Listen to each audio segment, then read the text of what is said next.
Hi friends, இப்போ நம்ம வீடு கட்டிகிட்ருக்கேங்க. அதாவது 20 இயர்ஸாக நான் வந்து வாடகை வீட்டில் தான் இருந்தேன். இப்போ தான் நம்ம ஃப்ளாட்டு வாங்கி வீடு கட்டிகிட்ருக்கேங்க. காலி இடம் வாங்கியிருந்தோம். வாங்கிட்டு இப்போ வீடு கட்டிகிட்ருக்கோம். நிறைய பேர்த்துக்கு இந்த கனவு இருக்கும் வீடு கட்டணும்னு சொல்லிட்டு, எஸ்பெஷலாக பார்த்தா என்ன மாதிரி வாடகை வீட்டில் இருக்கிறவங்களுக்கு. ஸோ நம்மளோட இடத்தோட அமைப்பு என்னென்னு பார்த்தோமா, 40க்கு 40ங்க. அதாவது வாசப்படி தெற்க இல்லைன்னா மேற்க விடுற மாதிரி தான் இருக்குங்க. பட் நம்ம கிழக்க வச்சுக்கலாம் அப்படின்னு சொல்லிட்டு ஒரு ஐடியா. இப்போது இதுலேயும் பார்த்தோமா குபேர மூலை கட்டாயிருக்குங்க. ஸோ இதுதான் நம்மளோட வீட்டு ஃப்ளாட்டோட அமைப்பு. நாம் 35க்கு 35 தான் வைக்க முடியுங்க ரெண்டு பக்கமும். ஏன்னா அந்த 5 அடி வந்து ஃப்ளாஷ் கட் ஆகுது. இந்த கார்னர் சைட் ஆகிறதுனால அந்த 5 அடி கட் ஆகுதுங்க.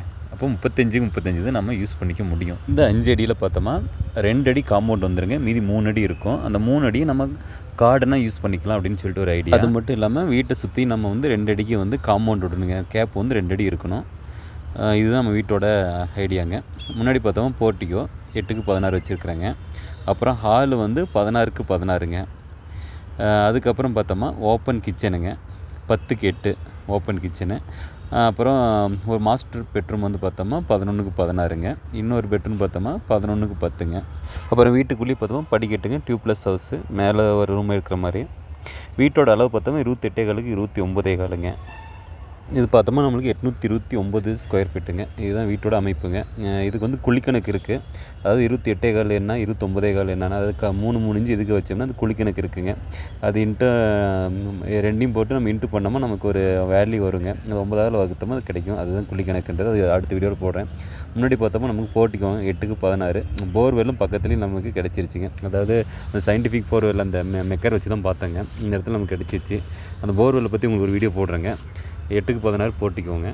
அப்புறம் அந்த சம்பு தண்ணி வந்து நமக்கு 10க்கு 10 அடிங்க. அதாவது 10 அடி ஆழங்க, 10 அடி லென்த்துங்க, 4 அடி வித்துங்க. ஹாலு 16 ஓப்பன் கிச்சன் 10க்கு 8ங்க. இங்கே உள்ளேருந்தே நம்ம ஸ்டேர் கேஸ் அதாவது படிக்கட்டு உள்ளேருந்தே வச்சுக்கிட்டேங்க. 3 காரு உள்ளே ஒரு வாஷ்ரூமுங்க. அதாவது 11க்கு 16 அந்த பெட்ரூமுக்கு வர வாஷ்ரூம் தான் 3 காருங்க. இதுலேருந்து மேலே ஒரு ரூம் எடுத்து இப்போ குபேரமில் ஒரு ரூம் எடுத்துக்கிற மாதிரிங்க. இந்த மாஸ்டர் பெட்ரூம், அதாவது இந்த வாஷ்ரூம் சொன்னோம் இல்லைங்களா, இந்த 11க்கு 16ன்றது இங்கே 10க்கு 11 உள்ளேருந்து வெளியே போகிற மாதிரி. வெளியிலேருந்தே ஒன்று வருது 4க்கு 5ங்க. அதாவது 3 பாத்ரூமுங்க, வாஷ்ரூமுங்க வெளியே மட்டும். மேலே வந்து இந்த இந்த 2 வே ஸ்லாப் போட்டுட்டோம். அப்புறம் பார்த்தோம்னா 11க்கு 16 ஒரு மாஸ்டர் பெட்ரூமு, அதுலேயே வந்து 5க்கு 5 ஒரு வாஷ்ரூமுங்க. மீதி இருக்கிற ஏரியா வந்து ஓப்பன் ஏரியா. அப்புறம் ஃப்யூச்சரில் நம்ம வீடு இன்னும் ஒரு ரூம் எக்ஸ்டெண்ட் பண்ணுற மாதிரி ஐடியா இருந்துச்சுன்னா சைடில் எடுத்துக்கலாம் அப்படின்னு சொல்லிட்டுங்க. அதாவது இது வந்து நமக்கு ஓப்பன் ஏரியா வந்துடும். அதான் நான் சொன்னீங்களா, இந்த இடத்துல வந்து நம்ம ஒரு வால் கட்டிட்டோமா நம்ம இந்த இடத்துல ரூமாக யூஸ் பண்ணிக்கலாம். இந்த இடத்துல வந்து ப்ளூ கலர் ஹைலைட் பண்ணிக்கிற இடத்துல தான் நமக்கு தண்ணி வருங்க, தண்ணி தொட்டிங்க. அடுத்ததாக பார்த்தோமா நம்ம தண்ணி தொட்டி வந்து 10 அடி நீளம், 10 அடி ஆழம், 4 அடி அகலங்க. 7500 லிட்ரு தண்ணி பிடிக்குங்க. அடுத்ததாக பார்த்தோமா வாயு மூலை.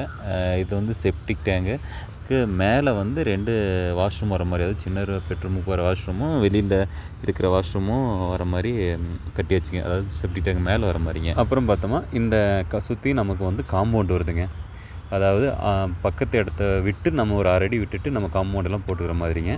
இது வந்து நம்ம கார்டன் ஏரியா. அதாவது முன்னாடி நான் சொன்ன மாதிரி நம்ம வந்து 2 அடி கேட்டு போயிடும், அதாவது காம்பவுண்டு போயிடும். மீதி 3 அடி வந்து நம்ம கார்டனை யூஸ் பண்ணிக்கலாங்க ஃப்ரெண்ட்ஸ்.